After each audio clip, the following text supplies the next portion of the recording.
Briefly, let's talk about the nitro group and halogens, halo groups, fluoro, chloro, bromo, iodo. These are always counting as substituents like a methyl group. So if this is on an alkane, you would just name it like a normal alkane, but then you would name their substituents just like you would if there was a branch of a methyl coming off. Notice that because they're substituents, they're still being prioritized by the alphabet and not simply by the size of the atom or anything like that. So naming the NO2 as a substituent on a 2-carbon chain, this would simply be nitroethane. The one nitro in that case is not needed because either side is okay.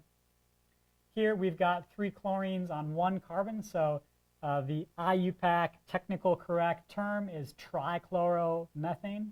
The common name for this that's been used for 100 years or more is chloroform. So there's chloroform, bromoform, iodoform, etc. You've probably heard of chloroform in the media. We use chloroform as a solvent quite a bit in organic chemistry. Do you need to memorize 2 sets of names for everything? No, you don't. I'll try to be clear about what you need to memorize. The technical correct term is always correct, I will say. But I think that you'll probably pick up chloroform just because we'll talk about it quite a bit. And stuff like this, here I've got a 4-carbon chain with 3 fluorines on the end.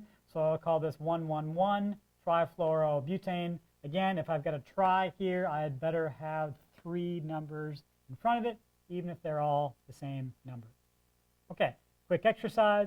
Try to draw all of the C4H9I isomers. There are 4 isomers of C4H9I. There's 1 iodobutane, 2 iodobutane, and then 2 ways it can branch, 1 iodo-2-methyl or 2 iodo-2-methyl. Again, those are all the classy IUPAC, technically correct names. The common names, think about this more like a salt, where it's just like sodium iodide or potassium iodide. That comes kind of before people really understood the difference in bonding there. But this would be N-butyl iodide, tert-butyl iodide, and the ones we usually don't use quite so much, sec-butyl and isobutyl iodide. Can compounds exist as rings? Sure. So cyclopropane, 3 carbons in that ring. Looks kind of weird. Looks like it's not happy. What's the bond angle there? Is the bond angle 109.5? No, the bond angle there is 60 because that's a triangle, right? So it's kind of a weird looking compound, but it's perfectly stable. And it's a pretty common thing. Cyclohexane is even more common. We'll spend a lot of time in this class talking about cyclohexane. You will sometimes see it drawn as a hexagon, but we'll also learn to draw it kind of like this weird looking chair shape because that's more like it looks in real life, right? This is kind of a platonic ideal. This is a little closer to reality. Sometimes these rings can get a little more complicated. I won't make you learn how to name stuff like this, but this is a bicyclic compound. The 2,2,2 just tells us that there's 2 carbons over here, 2 carbons over here, and then 2 carbons as a bridge between them, right? So it's kind of, these are called bridgehead carbons there. So these things, again, look a little bit more complex, but they're perfectly legitimate molecules. Let's focus on naming this one. So this is a 5-membered ring at the root. So the root name is going to be cyclopentane. And when I have a root like this, I'm not going to go looking for the longest chain, right? I'm not going to say the longest chain is 1, 2, 3, 4, 5, 6, 7, 8. That's not how it works. We're just going to take the ring as the root, unless the ring is really small and this piece is really big, right? Then we might say, cyclopentyl as a piece on something much bigger. But here, this is the root of the thing. Cyclopentane, it's got a tert-butyl group here, and it's got a methyl group here that we need to name. So let's put that on the ring here. 1 tert-butyl, 2 methyl cyclopentane, right? The tert-butyl gets priority dumbly because B comes before M on the alphabetical table, which is like the periodic table.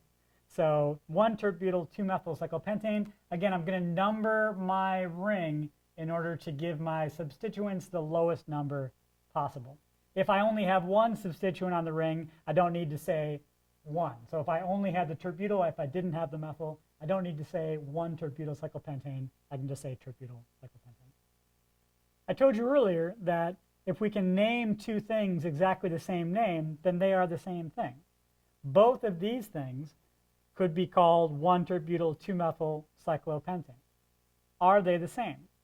This one has the two substituents sticking out of the same face. So if I make this ring as a plane, like a dinner plate, both of these things would be sticking up.